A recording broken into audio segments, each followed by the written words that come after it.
afternoon, and welcome to the Portuguese town of Óbidos, Óbidos, as the Portuguese would say in the dialect. It's about an hour and 20 minutes of the bus north from Lisbon.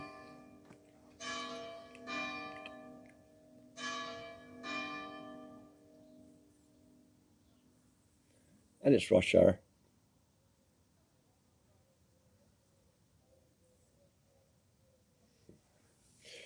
Well, really, I wanted to discuss, in a way, the role of trust in the divine will.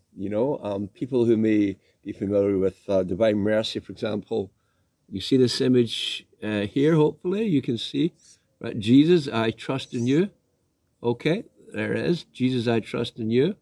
And if you haven't seen this before, by the way, Jesus says that anyone who simply bends its image at the hour of his death, I will defend that soul as the glory of Jesus and actually be with you for the rest of your life as well. It's not a bad deal, isn't it? It's called the Divine Mercy image. You can Google it and find out more about the story. But it's an interesting, because I came from this background before I, a couple of years ago, came across the divine will. But there is a synergy there. I'm just going to, let's visit volume 17 today. And we're going to the 2nd of September 1924, which Jesus talks about trust and, above all, distrust, isn't it? To show you how key this is, if you're interested in receiving this wonderful gift of living in the glorious divine will, if you don't trust Jesus, it's not going to happen. In no way, Jose. I'm sorry, but got to trust Jesus, okay? And it's a great deal if you do, isn't it? Okay, so what happens is that Louisa starts to freak out a bit. She's done something and she's kind of like feeling terribly remorse. She says, oh, what a terrible pain it is to think that you might leave me. Have pity, compassion, and mercy on me, a little child. I have no one. If you leave me, everything's over for me. So she's freaking out a bit. It does happen in here, actually, and Jesus always comes along very calm and peaceful and says, don't bother yourself, So Jesus says, my daughter, as Louisa, calm yourself. Don't fear. Your Jesus will not leave you. I am jealous of your trust. I don't want you to be even slightly distrustful of me. Now, if you read in the Gospels, I think it's over 300 times Jesus says, do not be afraid. There is actually, if you study the Gospels, you'll see that there's a huge amount of emphasis on simply trusting Jesus, And actually, we do our best we can, and let Jesus do the rest, and that he's actually the divine will. Actually, you realize that, in fact, the less you do, the less you become involved, the greater the divine will is within you, because it's Jesus who does it all. You might think you're reading the book of heaven, and you might think, oh, I've got to volume 34 or something. That's actually Jesus did it all in you. All you had to do was say, thy will be done. All you had to do was shrink yourself and get out of the way a wee bit, you're still, it's by the way, let me explain a little bit here. It's not about, your human will or your ego vanishing completely. No, because actually, God created the human will to live in complete harmony with the divine will, okay? It's not a question of the human will has to disappear. That's not the case at all. But the human will without the divine will is actually rather obnoxious in God's sight, actually. When Adam and Eve fell and we lost the divine connection to the divine will, we freely choose to operate in our human wills. And that's been the problem, really, or the challenge we've had for the past, it's just Adam and Eve fell. That's 6,000 years ago, isn't it, really? Yes, we got redemption through Jesus, but we've still been operating in our human wills.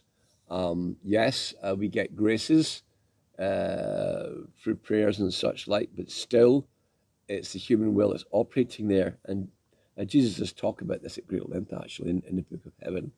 And that's why up until now, even the saints, with the exception of the Virgin Mary, even the saints, with the exception of Louisa, have all tried their best to follow God's will, by following commandments and as best we can. But we know that sooner or later we're going to drop the ball.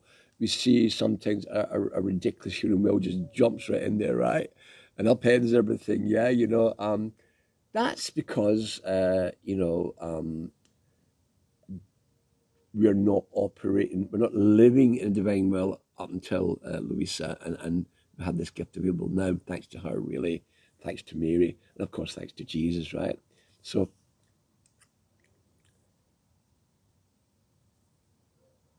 the aspect to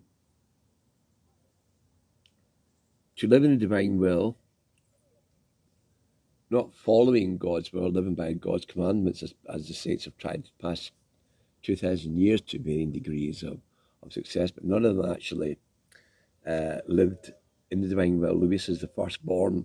She's called the firstborn for that reason. She's the first person after Mary to fully live in divine will. Of course, Jesus being part of the Trinity, he has only ever known the divine will, and Mary was born immaculately, so she's only ever known the divine will too.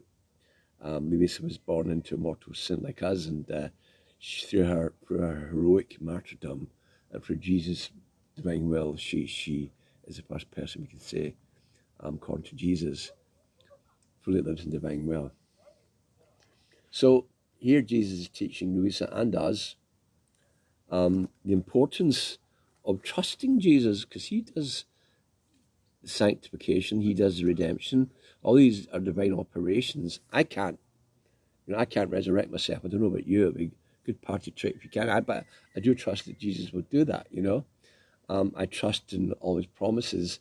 I trust in every word. There's only one thing that Jesus can't do, and that's lie, right?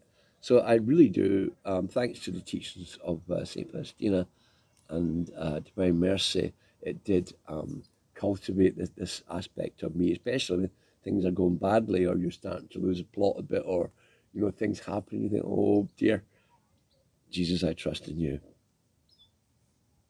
So here Jesus says, I don't want you to even slightly just trust me. Look, I love so much the souls who are with me in full trust. Many times I hide some defect or imperfection of theirs, or some lack of correspondence to my grace, so as to give them no occasion not to be with me in full trust. Well, I mean, isn't that great? So, hey, don't worry, because, we want to live in divine will, but we're still going to have some baggage and parts of our human will that's not fully integrated. It's all right. As long as we trust Jesus, and the worst thing we can do is to feel despair or pity over some error, but rather just say, no, Jesus, I trust in you, right? Okay, I mean, it's, he's really emphasized, as he says, in fact, if the soul loses trust, she remains as though separated from me and all huddled up within herself. She places herself in a painful distance from me, and remaining paralyzed in her rush of love, she becomes paralyzed in sacrificing herself for me. Oh, how much harm does lack of trust cause? I could say it's like the spring frost that arrests the growth of the plants, and many times, if it is intense, it puts cold into the most ardent love. How many times, because of lack of trust, my designs are thwarted, they're stopped, and that's why I tolerate some defects rather than distrust, because the defects will never be so harmful. And so how can I leave you if I work so much within your soul? Take a look and see how hard I had to work. Therefore, your concern is nothing but a little distrust on your behalf. Therefore, trust me and we will get along, and I will accomplish the work of my life. Yeah. So in a nutshell, Jesus, I trust in you. You dropped the ball? Oh, Jesus, I trust in you. Sorry.